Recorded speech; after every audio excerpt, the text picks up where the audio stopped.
selamat siang teman-teman. Jadi sebelumnya perkenalkan kami dari kelompok 5. Di sini kami akan mempraktekkan video mengenai penyalahgunaan nafsa. Sebelumnya kami akan memperkenalkan diri kami. Perkenalkan, nama saya Rifki Dimas Bura'a. Di sini saya berperan sebagai dokter. Perkenalkan, nama saya Zulkifli Nirina Kolo. Di sini saya berperan sebagai perawat. Perkenalkan, saya Leviana Surya. Saya berperan sebagai konselor. Perkenalkan, saya Maria Antonia Bayangkari. Di sini saya berperan sebagai konselor. Perkenalkan, saya Maria Magdalena Gabriela Bale. Di sini saya berperan sebagai konselor. Perkenalkan, saya Marlin Cedendo. Di sini saya berperan sebagai perawat. Perkenalkan, saya Sarasati Tiamata. Di sini saya berperan sebagai keluarga pasien. Perkenalkan, nama saya Peter Wansunaramita. Di sini saya berperan sebagai pasien.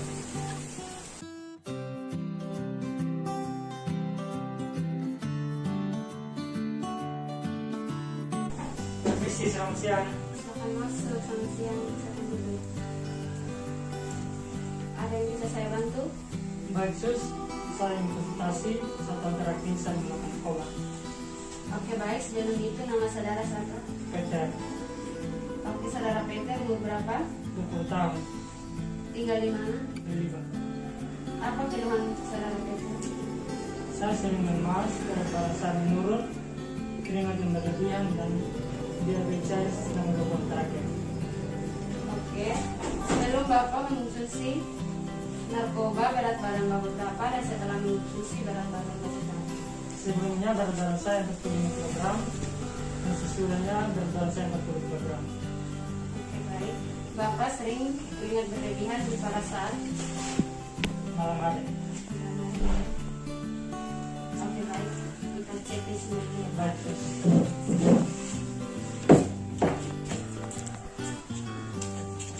Permisi, kami.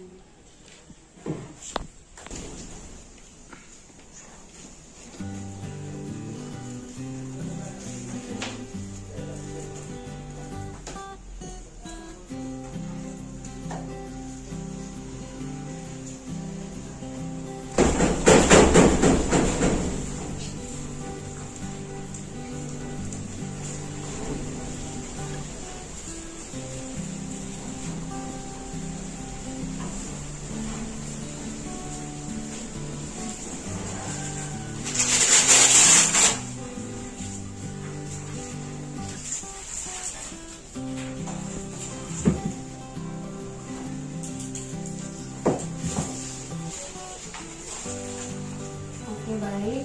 Dari hasil pemeriksaan, saudara Peter tekanan darahnya 130/90, pernafasan 18 kali per menit, untuk suhunya 36,8 derajat Celcius. Baik, Sus. Oke, baik saudara Peter, mari kita tunggu dokter. Permisi, selamat siang dok. Selamat siang, silakan masuk. Silakan duduk. Dok, punya keluhan dari data-data. Baik, terima kasih. Ya. Oke, baik saudara Peter, untuk data-datanya saya sudah dapatkan. Setelah pengkajian tadi bersama suster, apakah masih ada keluhan lain tentang penyakit yang dialami? Baik, tidak lagi, Dok. Hanya sering lemas, berat badan saya menurun, keringat yang berlebihan, dan diabetes yang berulang terakhir. Oke, baik. Jika itu keluhannya, sus tolong nanti antarkan saudara Peter ke laboratorium untuk kita melakukan pemeriksaan lebih lanjut. Sus. Terima kasih.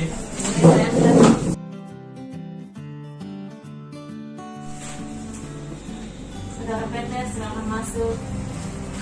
Permisi, Sus. Silakan duduk. Baik, saudara Peter, di sini hasil laboratorium sudah keluar. Ya, Sus. Saya akan mengantar saudara Peter di ruangan dokter. Baik, Sus. Silakan.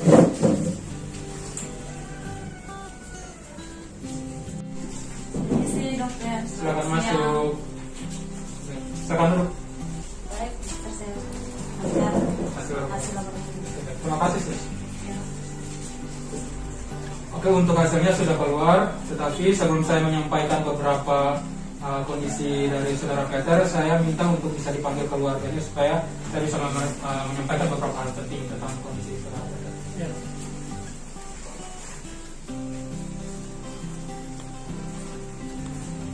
Silakan masuk, Ibu. kasih. Ya, mari silakan duduk. Oke, baik Ibu, jadi pemeriksaan laboratoriumnya sudah keluar.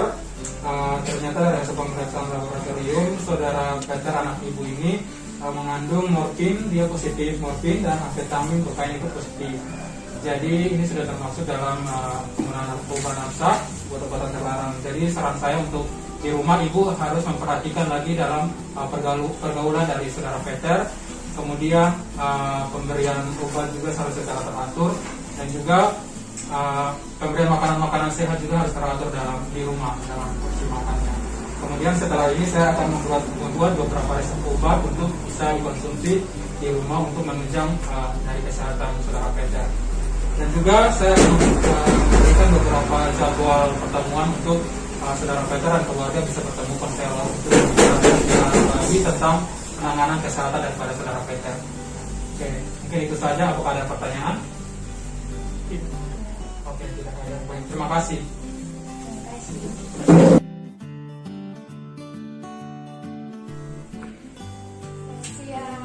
Siang.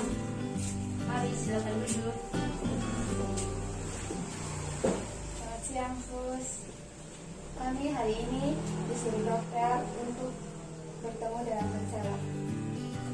Jadi baik, terima kasih. Sebelumnya, perkenalkan saya Perawat Maria. Saya perawat Nia, saya perawat Yatin. Di sini kami akan memberikan sedikit penjelasan mengenai nafsa agar ibu maupun pasien dapat mengerti dan memahami apa itu nafsa. Jadi nafsa sendiri merupakan zat kimia yang apabila dimasukkan ke dalam tubuh, baik melalui diminum, dihirup, maupun dihisap atau disuntik, akan mempengaruhi pikiran, suasana hati, dan perilaku seseorang. Nafsa dibagi menjadi 3 golongan. Yang pertama, narkotika.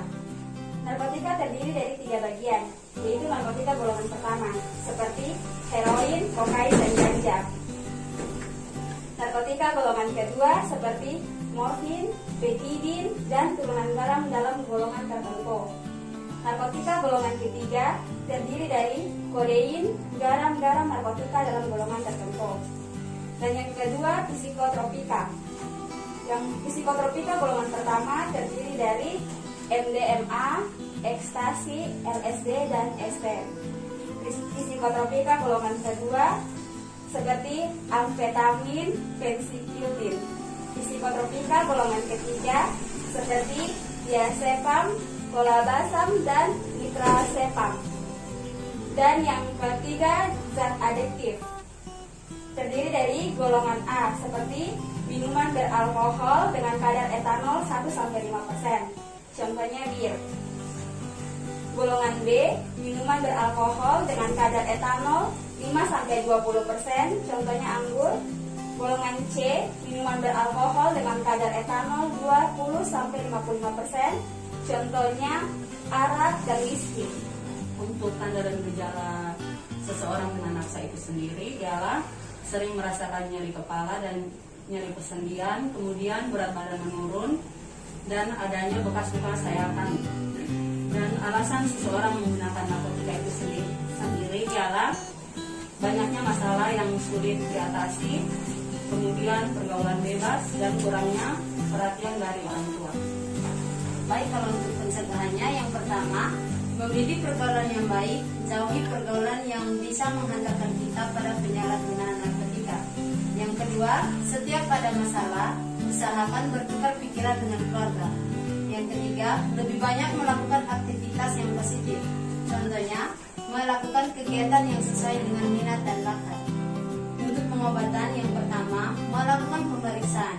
Dilakukan untuk mengetahui sejauh mana kecanduan yang dialami serta efek samping yang muncul.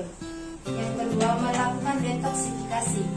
Dilakukan oleh dokter untuk pemberian obat untuk mengurangi rasa sakit atau efek yang tidak mengenakan.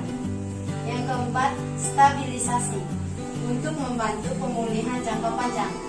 Dan yang terakhir, pengelolaan aktivitas seperti melakukan rehabilitasi dengan menyibukkan pasien dengan kegiatan yang sesuai minat dan bakat. Jadi, saran dari kami diharapkan kepada keluarga atau orang tua agar lebih memperhatikan pergaulan anak yang tidak akan terjerumus dalam pergaulan yang bisa merugikan kesehatan anak. 3. Mungkin ada pertanyaan lagi. Oke, kalau begitu terima kasih. Selamat siang. Terima kasih. Permisi, Sos. Ya.